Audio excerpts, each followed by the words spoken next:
Hello everyone, welcome back to another vlog. ನನ್ನ ಹೋದ ವ್ಲಾಗಲ್ಲಿ ನಾವು ಬಹಳ ದಿನಗಳ ನಂತರ ಒಂದು ಡೇಟ್ ಹೋಗಿದ್ವಿ ಅಂತ ಹೇಳಿದ್ದೆ. ಮೂವಿ ಆಯಿತು, ಲಂಚ್ ಆಯಿತು. ಲಂಚ್ ಆದಮೇಲೆ ಒಂದು ಇಂಪಾರ್ಟೆಂಟ್ ಇವೆಂಟ್ಗೆ ಶಾಪಿಂಗಿಗೆ ಬರ್ತೀವಿ ಅಂತ ಹೇಳಿದ್ದೆ. ನಾವು ಈಗ ಡಿಮಾರ್ಟಲ್ಲಿದ್ದೀವಿ. ಡಿಮಾರ್ಟಲ್ಲಿ ನಾವು ಕೆಲವೊಂದು ಮಕ್ಕಳಿಗೆ ಕೊಡುವಂಥ ಗಿಫ್ಟ್ಸ್ ನೋಡ್ತಾ ಇದ್ದೀವಿ. ಸಣ್ಣದಾಗೆ ರಿಟರ್ನ್ ಗಿಫ್ಟ್ಸ್ ಥರ ನೋಡೋಣ ಅಂತ. ಚರಿತ್ ಸ್ಕೂಲಲ್ಲಿರೋ ಅವನ ಫ್ರೆಂಡ್ಸಿಗೆಲ್ರಿಗೂ, ಯಾಕಂದರೆ ಚರಿತ್ ಬರ್ಡೇ ಬರ್ತಾಯಿದೆ. ಅವ್ನ ಬರ್ಡೇಗೆ ಸ್ಕೂಲಲ್ಲಿ ಚಾಕ್ಲೇಟ್ಸ್ ಕೊಡೋ ಹಾಗಿಲ್ಲ, ಯಾವುದಾದ್ರೂ ಬೆಲ್ಲದ ಸ್ವೀಟ್ ಏನಾದರೂ ಕೊಡ್ಬೋದು ಅಂತ ಇತ್ತು. ಸೊ ಚಿಕ್ಕಿ ತೊಗೊಂಡ್ವಿ ನಾವು ಎಲ್ರಿಗೂ. ಸಣ್ಣ ಕ್ಯೂಟ್ ಪ್ಯಾಕೆಟ್ಸಲ್ಲಿ ಪ್ಯಾಕ್ ಮಾಡಿ ಕೊಟ್ಟಿದ್ದಾರೆ.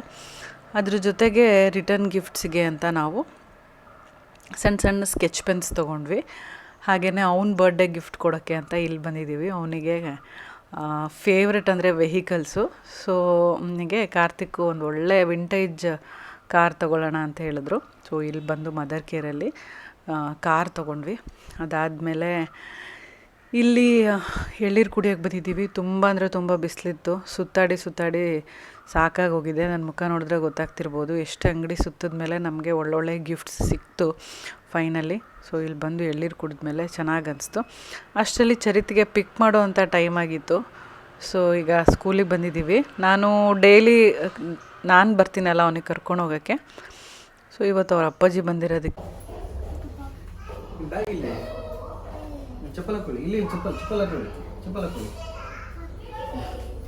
Full excite ಆಗಿಬಿಟ್ಟಿದ್ದಾನೆ. ಅವ್ರ ಟೀಚರ್ಸ್ಗೆಲ್ಲ ತೋರಿಸ್ತಿದ್ದಾನೆ, ಪಪ್ಪ ಬಂದಿದ್ದಾರೆ ಅಂತ.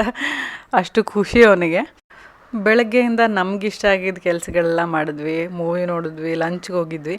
ಈಗ ಸಂಜೆ ಮೇಲೆ ಅವನಿಗಿಷ್ಟ ಆಗಿರೋ ಜಾಗ ಕರ್ಕೊಂಡು ಹೋಗೋಣ ಅಂತ ನಾವು ಈಗ ಅವನಿಗೆ ಕರ್ಕೊಂಡು ಹೋಗ್ತಾಯಿದ್ದೀವಿ. ಎಲ್ಲಿಗೆ ಅಂತ ನಿಮ್ಗೆ ಗೊತ್ತಾಗಿರ್ಬೋದು. ಅವನಿಗೆ ಬೀಚ್ ಅಂದರೆ ತುಂಬ ಇಷ್ಟ. ಸ್ಟಾರ್ಟಿಂಗ್ ಹೆದರ್ತಿದ್ದ, ಬಟ್ ಈಗ ತುಂಬ ಇಷ್ಟ ಅವನಿಗೆ. ಅದಕ್ಕೆ ಕಾರ್ತಿಕ್ ಕಾಪು ಬೀಚಿಗೆ ಕರ್ಕೊಂಡು ಹೋಗ್ತೀನಿ ಅಂತ ಹೇಳಿ ಕರ್ಕೊಂಡು ಹೋಗ್ತಾ ಇದ್ದಾರೆ. ಇಲ್ಲಿ ಬರೋವ್ರಿಗೂ ಅವನಿಗೆ ಫುಲ್ ಎಕ್ಸೈಟ್ಮೆಂಟ್ ಇತ್ತು. ಅವ್ನು ಯಾವಾಗ ಬೀಚಿಗೆ ಹೋದರೂ ನಾವು ಕಾಮಾಗಿರೋವಂಥ ಜನ ಇಲ್ದಿರೋವಂಥ ಬೀಚಿಗೆ ಕರ್ಕೊಂಡು ಹೋಗ್ತೀವಿ.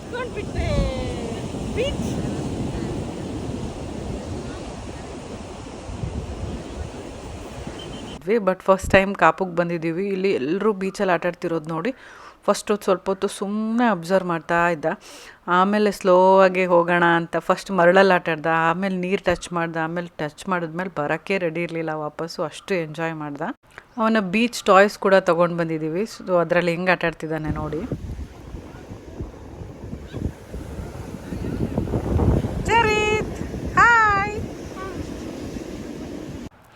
ಅದಾದಮೇಲೆ ಸ್ಲೋಲಿ ಮರಳಿಂದ ನೀರು ಹತ್ರಕ್ಕೆ ಬಂದಿದ್ದಾನೆ. ನೀರಿಗೆ ಡೈರೆಕ್ಟಾಗಿ ಅವನೇ ಹೋಗು ಅಂದರೆ ಹೋಗ್ತಾ ಇರಲಿಲ್ಲ. ಮಮ್ಮ ಮೇಲೆ ಕೂತ್ಕೋತೀನಿ ಅಂತ ಹೇಳಿ, ನಾನು ಕೂತ್ಕೊಂಡ್ರೆ ಅಷ್ಟೇ ಕೂತ್ಕೊಳ್ಳೋದು ಅಂತ ಹೇಳ್ದ. ಸೊ ನಾನು ಕೂತ್ಕೊಂಡು ಮೇಲೆ ಕೂರಿಸ್ಕೊಂಡಿದ್ದೀನಿ. ಸೊ ನನ್ನ ಮೇಲೆ ಕೂತ್ಕೊಂಡೆ ನೀರು ಅಲೆಗಳೆಲ್ಲ ಬಂದಾಗ ಅದಕ್ಕೆ ಟಪ ಅಂತ ಹೊಡೆಯೋದು, ಹಾಗೆ ಮರಳೆಲ್ಲ ಮುಟ್ಟಿ ನೈಸ್ ಮರಳು ಬರುತ್ತಲ್ಲ ಅದನ್ನು ಫೀಲ್ ಮಾಡೋದೆಲ್ಲ ಮಾಡ್ತಿದ್ದಾನೆ. ಮಕ್ಕಳಿಗೆ ಈ ರೀತಿ ಸೆನ್ಸರಿ ಆ್ಯಕ್ಟಿವಿಟೀಸ್ ಮಾಡಿಸಿದ್ರೆ ತುಂಬ ಚೆನ್ನಾಗಿ ಅವ್ರಿಗೆ ಬೆನಿಫಿಟ್ ಸಿಗುತ್ತೆ ಅಂತ ಹೇಳ್ತಾರೆ. ಬೇರೆ ಟೆಕ್ಸ್ಚರ್ ಇರೋವಂಥ ಸರ್ಫೇಸಸ್ನ ಅವರು ಮುಟ್ಟಿ ಫೀಲ್ ಮಾಡಿ ಆಟಾಡಿದ್ರೆ ಒಳ್ಳೆಯದು ಅವ್ರ ಹೆಲ್ತಿಗೆ, ಹಾಗೆ ಬೆಳವಣಿಗೆಗೆ ಅಂತ. ಸೊ ಇಲ್ಲಿ ನಾವು ಅವಾಗವಾಗ ಕರ್ಕೊಂಡು ಬರ್ತಾ ಇರ್ತೀವಿ ಅವನಿಗೆ. ಒಂದು ಸ್ವಲ್ಪ ಹೊತ್ತು ಆಟಾಡಿದಾದಮೇಲೆ ಸಾಕು, ಇವಾಗ ವಾಪಸ್ ಮನೆಗೆ ಹೋಗೋಣ ಅಂತ ಕರೆದ್ರೆ ಅವನು ವಾಪಸ್ ಬರೋಕ್ಕೆ ರೆಡಿ ಇಲ್ಲ. ವಾಪಸ್ ನನಗೇನೆ ಕೈ ಹಿಡ್ಕೊಂಡು ನೀರು ಕಡೆಗೆ ಎಳ್ಕೊಂಡು ಹೋಗ್ತಿದ್ದಾನೆ ನೋಡಿ.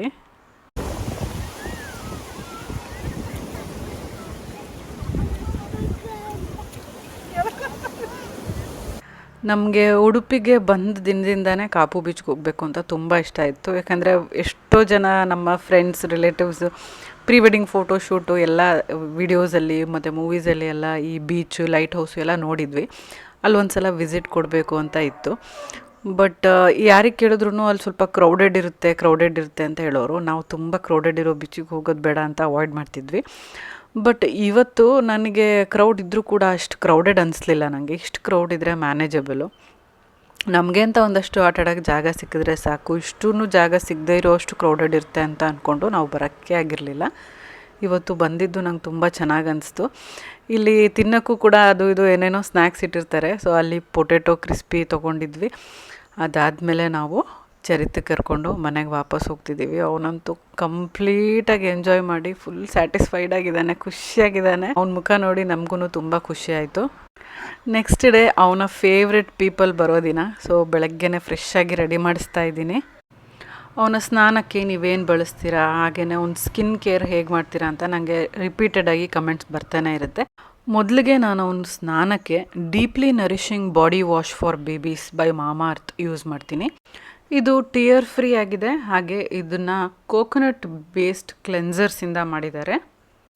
ಇದಾದ ನಂತರ ನಾನು ಅವನಿಗೆ ಟವಲಲ್ಲಿ ಟ್ಯಾಪ್ ಮಾಡಿ ನೀಟಾಗಿ ಒರೆಸ್ಬಿಟ್ಟು ಮಾಯಿಶ್ಚರೈಸರ್ನ ಯೂಸ್ ಮಾಡ್ತೀನಿ. ಅವನಿಗೆ ನಾನು ಯೂಸ್ ಮಾಡೋ ಮಾಯಿಶ್ಚರೈಸರು ಮಾಮಾಅರ್ತ್ ಅವರ rich moisturising cream for babies. ಇದರಲ್ಲಿರೋ ಆಲ್ಮಂಡ್ ಆಯಿಲ್ ಮತ್ತು ಶಿಯಾ ಬಟರು ಬೇಬಿ ಸ್ಕಿನ್ನನ್ನು 24 hours ನರಿಷ್ಡ್ ಮತ್ತು ಮಾಯಿಶ್ಚರೈಸ್ಡ್ ಆಗಿ ಇಡುತ್ತೆ. ಇದು ಡರ್ಮಟಾಲಜಿಸ್ಟ್ಸ್ ಏನಿರ್ತಾರೆ ಅವ್ರ ಜೊತೆ ಕ್ರಿಯೇಟ್ ಮಾಡಿರೋವಂಥದ್ದು. ಇದರಲ್ಲಿ natural goodness of almond oil ಮತ್ತು ಶಿಯಾ ಬಟರ್ ಇದೆ. ಇದು ಮೇಡ್ ಸೇಫ್ ಸರ್ಟಿಫೈಡ್, ಹಾಗೆ ಕಂಪ್ಲೀಟ್ಲಿ ಟಾಕ್ಸಿನ್ಸ್ ಫ್ರೀ. ನಾನು ಇದನ್ನು ಮುಖ ಮತ್ತು ಬಾಡಿ ಎರಡಕ್ಕೂ ಕೂಡ ಯೂಸ್ ಮಾಡ್ತೀನಿ. ಮಾಮಾಅರ್ತ್ ಅವರ ಎಲ್ಲ ಪ್ರಾಡಕ್ಟ್ಸು 100% ನ್ಯಾಚುರಲ್ ಇಂಗ್ರೀಡಿಯೆಂಟ್ಸಿಂದ ಮಾಡಿರ್ತಾರೆ. ಹಾಗೆಯೇ ನೀವು ಡೈಲಿ ಇದನ್ನು ಯೂಸ್ ಮಾಡ್ಬೋದು ಯಾವುದೇ ಭಯ ಇಲ್ದಲೆ. ನಿಮಗೆ ಮಾಮಾಅರ್ತ್ ಅವರ ಪ್ಲ್ಯಾಂಟ್ ಗುಡ್ನೆಸ್ ಇನಿಷಿಯೇಟಿವ್ ಬಗ್ಗೆ ಹೇಳ್ತಾ ಇರ್ತೀನಿ ನಾನು. ಅವರು 2025 ಒಳಗೆ 1 million ಟ್ರೀಸ್ನ ಪ್ಲ್ಯಾಂಟ್ ಮಾಡಬೇಕು ಅಂದ್ಕೊಂಡಿದ್ದಾರೆ. ಅದಕ್ಕೆ ನಿಮ್ಮ ಪ್ರತಿ ಆರ್ಡ್ರನ್ನೂ ಒಂದು ಟ್ರೀಗೆ ಲಿಂಕ್ ಮಾಡಿ ನಿಮಗೆ ಮೇಲ್ ಮಾಡ್ತಾರೆ, ನೀವು ಟ್ರ್ಯಾಕ್ ಮಾಡಿ ನೋಡ್ಬೋದು. ಹಾಗೆ ಅವರ ಆಫ್ಲೈನ್ ಪ್ರೆಸೆನ್ಸ್ ಬಗ್ಗೆ ಹೇಳಲೇಬೇಕಾಗಿಲ್ಲ, ಎಲ್ಲಿ ನೋಡಿದ್ರೂ ನಿಮಗೆ ಮಾಮಾಅರ್ತ್ ಪ್ರಾಡಕ್ಟ್ಸ್ ಕಾಣಿಸುತ್ತೆ. ರೀಸೆಂಟಾಗಿ ನೀವು ಎಲ್ಲಿ ನೋಡಿದ್ರಿ ಅಂತ ನನಗೆ ಕಮೆಂಟ್ಸಲ್ಲಿ ಬರ್ತಿಲ್ಸೋದನ್ನು ಮರಿಬೇಡಿ. ಸ್ಕ್ರೀನ್ ಮೇಲೆ ಡಿಸ್ಪ್ಲೇ ಆಗ್ತಿರೋ ಕೂಪನ್ ಕೋಡ್ನ ಯೂಸ್ ಮಾಡಿ ಪರ್ಚೇಸ್ ಮಾಡಿದ್ರೆ ನಿಮಗೆ 20% ಆಫ್ ಸಿಗುತ್ತೆ. ಮಾಮಾಅರ್ತ್ ಅವರ ಅಫಿಷಿಯಲ್ ವೆಬ್ಸೈಟ್ ಮತ್ತು ಆ್ಯಪ್ ಎರಡರಲ್ಲೂ ಕೂಡ. ಹಾಗೆ ನಿಮಗೆ ಅವರ ಎಲ್ಲ products Amazon, Flipkart, Nykaa, FirstCry, Mamaearth ಅವರ ಅಫಿಷಿಯಲ್ ವೆಬ್ಸೈಟ್ ಮತ್ತು ಆ್ಯಪ್ ಎಲ್ಲದರಲ್ಲೂ ಕೂಡ ಸಿಗುತ್ತೆ. Links are in the description box.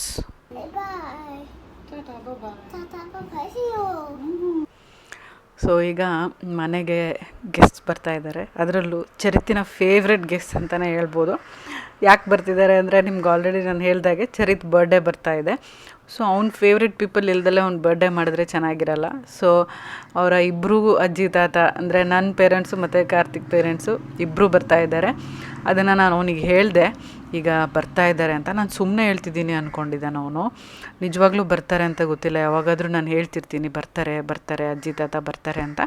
ಆ ರೀತಿ ಸುಮ್ಮನೆ ಹೇಳ್ತಿದ್ದೀನಿ ಅಂದ್ಕೊಂಡಿದ್ದಾನೆ ಅಷ್ಟೇ. ಬಟ್ ಈಗ ನಿಜವಾಗ್ಲೂ ಬರ್ತಿದ್ದಾರೆ ಅಂತ ಗೊತ್ತಾಗಿದ್ದಾಗ ಅವ್ರ ರಿಯಾಕ್ಷನ್ ಹೇಗಿತ್ತು ನೋಡಿ.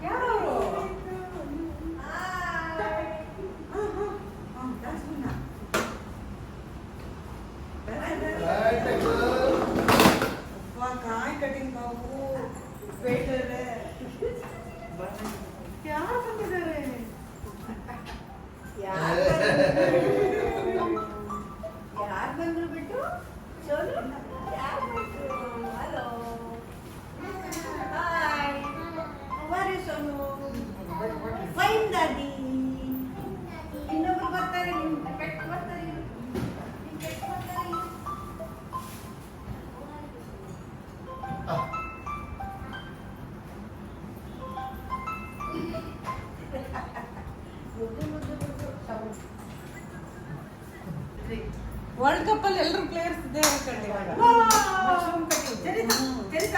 ಖುಷಿ ಖುಷಿ ಖುಷಿ ಖುಷಿ ಖುಷಿ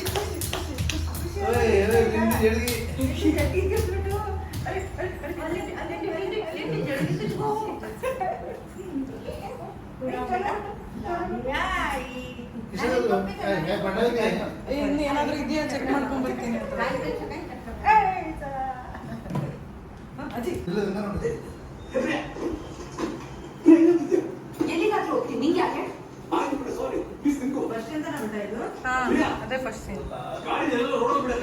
ಚಿಕನ್ ಕರಿ ಮತ್ತು ಪೆಪ್ಪರ್ ಚಿಕನ್ ಮಾಡಿದ್ದೆ, ರೈಸು ಮತ್ತು ಅತ್ತೆ ಬಿಸಿ ಬಿಸಿ ಮುದ್ದೆ ಮಾಡಿದರು. ಎಲ್ಲ ಊಟ ಮಾಡಿ ಮೂವಿ ಹಾಕ್ಕೊಟ್ಟಿದ್ದೆ, ಸಪ್ತಸಾಗರದಾಚೆ ಫಿಲ್ಮ್ ನೋಡಿ ಕಾರ್ಡ್ಸ್ ಆಡ್ತಾ ಕೂತಿದ್ದೀವಿ. ಹಾಗೆ ಟೈಮ್ ಸ್ಪೆಂಡ್ ಮಾಡ್ತಾ ಇದ್ದೀವಿ. ಚರಿತು ಕೂಡ ಸಾಂಗ್ಸ್ ನೋಡ್ಕೊಂಡು ಡ್ಯಾನ್ಸ್ ಮಾಡ್ಕೊಂಡು ಮಜಾ ಮಾಡ್ತಾ ಇದ್ದಾನೆ. ನೆಕ್ಸ್ಟ್ ಡೇ ನಮ್ಮ ಪ್ಲ್ಯಾನ್ಸ್ ಏನಿದೆ ಅಂತಂದರೆ ಅವನಿಗೆ ಒಂದು ಸ್ಪೆಷಲ್ ಜಾಗಕ್ಕೆ ಕರ್ಕೊಂಡೋಗಿ ಎಲ್ಲರೂ ಅಲ್ಲಿ ಸ್ಟೇ ಮಾಡಿ ರಿಲ್ಯಾಕ್ಸ್ ಮಾಡಿ ಅವ್ನ ಬರ್ಡೇ ಸೆಲೆಬ್ರೇಟ್ ಮಾಡ್ಕೊಂಡು ಬರಬೇಕು ಅಂತ. ಸೊ ಅದಕ್ಕೆ ಲಗೇಜ್ ಎಲ್ಲ ಪ್ಯಾಕ್ ಮಾಡ್ಕೊಂಡಿದ್ದೀವಿ, ಕಾರಲ್ಲಿ ಲೋಡ್ ಮಾಡ್ತಾಯಿದ್ದೀವಿ. ಕಾರ್ತಿಕ್ಕು ನಮ್ಮ ಜೊತೆ ಬರಲಿಲ್ಲ, ಆಫೀಸ್ ಮುಗಿಸ್ಕೊಂಡು ನಾನು ಆಮೇಲೆ ಬರ್ತೀನಿ ನೀವು ಹೋಗಿರ್ರಿ ಅಂದರು. ಸೊ ನಾವು ಅಷ್ಟು ಜನ ಈಗ ಹೊರಟಿದ್ದೀವಿ ಕಾರಲ್ಲಿ.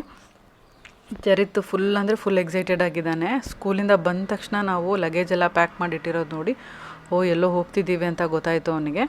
So full ಜೋಶಲ್ಲಿದ್ದಾನೆ.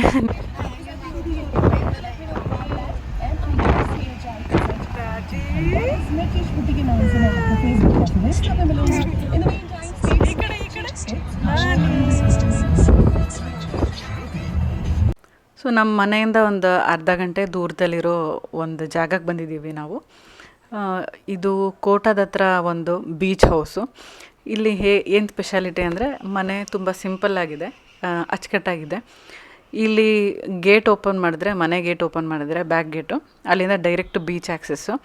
ಸೊ ಇಲ್ಲಿ ಬಂದರೆ ಅವನಿಗೆ ಎಷ್ಟು ಸತಿ ಬೇಕಾದರೂ ಬೀಚಿಗೆ ಹೋಗ್ಬೋದು, ಎಷ್ಟಾದರೂ ಆಟ ಆಡ್ಬೋದು, ಆರಾಮಾಗಿ ಮಜಾ ಮಾಡ್ಬೋದು. ನಾವು ಅಷ್ಟೇ, ಯಾರ್ದು ಕ್ರೌಡ್ ಗಲಾಟೆ ಇಲ್ದಲೆ, ಇಂಟರ್ಫಿಯರೆನ್ಸ್ ಇಲ್ದಲೆ ಪೂರ್ತಿ ಬೀಚ್ ನಮಗೆ ಅಂತಾನೆ. ಸೊ ಆರಾಮಾಗಿ ರಿಲ್ಯಾಕ್ಸ್ಡಾಗಿ ಇದ್ದು ಅವ್ನ ಬರ್ಡೇ ಸೆಲೆಬ್ರೇಟ್ ಮಾಡೋಗೋಣ ಅಂತ ಇಲ್ಲಿ ಬಂದಿದ್ದೀವಿ. ಹೊರಗಡೆ ಅಂತೂ ತುಂಬ ಸ್ಪೇಷಿಯಸ್ ಆಗಿದೆ. ಆರಾಮಾಗಿ ನಾವಂತೂ ಮನೆ ಒಳಗಿಂತ ಜಾಸ್ತಿ ಹೊರಗೆ ಕೂತಿದ್ದು. ಎಲ್ಲಾದರೂ ಕುತ್ಕೋಬೋದು, ರಿಲ್ಯಾಕ್ಸ್ ಮಾಡ್ಬೋದು, ಬೇಕಂದರೆ ಹೊರಗೇ ಮಲ್ಕೋಬೋದು. ಇಲ್ಲಿ ಕೆಲವು ಟೇಬಲ್ಸ್ ಹಾಕಿದ್ದಾರೆ, ಕುತ್ಕೊಳ್ಳೋಕೆ ಕಟ್ಟೆ ಇದೆ. ಆಮೇಲೆ ಬ್ಯೂಟಿಫುಲ್ ಲೊಕೇಶನ್ನು, ಬೀಚ್ ಆ್ಯಕ್ಸಸ್ಸು. ಇದು ಹಾಲ್ ಏರಿಯಾ, ತುಂಬ ದೊಡ್ಡದಾಗಿ ಬಂಗ್ಲೆ ಥರ ಏನಿಲ್ಲ ಇದು ಜಾಗ. ಹಾಲಲ್ಲಿ ಒಂದು 3 ಜನ ಮಲಗೋ ಥರ 3 ಸಿಂಗಲ್ ಕಾಟ್ಸ್ ಹಾಕಿದ್ದಾರೆ. ಹಾಗೆ ಟಿ ವಿ ಇದೆ. ಕಿಚನಲ್ಲೂ ಕೂಡ ಎಲ್ಲ ಫೆಸಿಲಿಟಿ ಇದೆ. ಅಡುಗೆ ಕೂಡ ಮಾಡ್ಕೋಬೋದು. ಏನಾದರೂ ಹೋಟೆಲಿಂದ ತರಿಸಿ ತಿನ್ನೋಕ್ಕೆ ಪ್ಲೇಟ್ಸ್ ಆಗಿರ್ಬೋದು, ಅದು ಕೂಡ ಇದೆ. ಇಲ್ಲಿ ಒಂದು ಮೇನ್ ಮಾಸ್ಟರ್ ಬೆಡ್ರೂಮು, ಇಲ್ಲಿ ಎ ಸಿ ಕೂಡ ಇತ್ತು. ಇಲ್ಲಿ ಡ್ರೆಸ್ಸಿಂಗ್ ಟೇಬಲ್ ಕೂಡ ಇದೆ. ಎಕ್ಸ್ಟ್ರಾ ಬೆಡ್ಸ್ ಕೂಡ ಇಟ್ಟಿದ್ದಾರೆ. ಇನ್ನೂ ಜಾಸ್ತಿ ಗೆಸ್ಟ್ಸ್ ಬಂದರೆ ಬೆಡ್ ಕೂಡ ಹಾಸ್ಕೊಂಡು ಮಲ್ಕೋಬೋದು. ಇಲ್ಲೊಂದು ಚಿಕ್ಕ ಸೋಫಾ, ಕಾರ್ಪೆಟ್ಟು, ಅಟ್ಯಾಚ್ಡ್ ಬಾತ್ರೂಮು.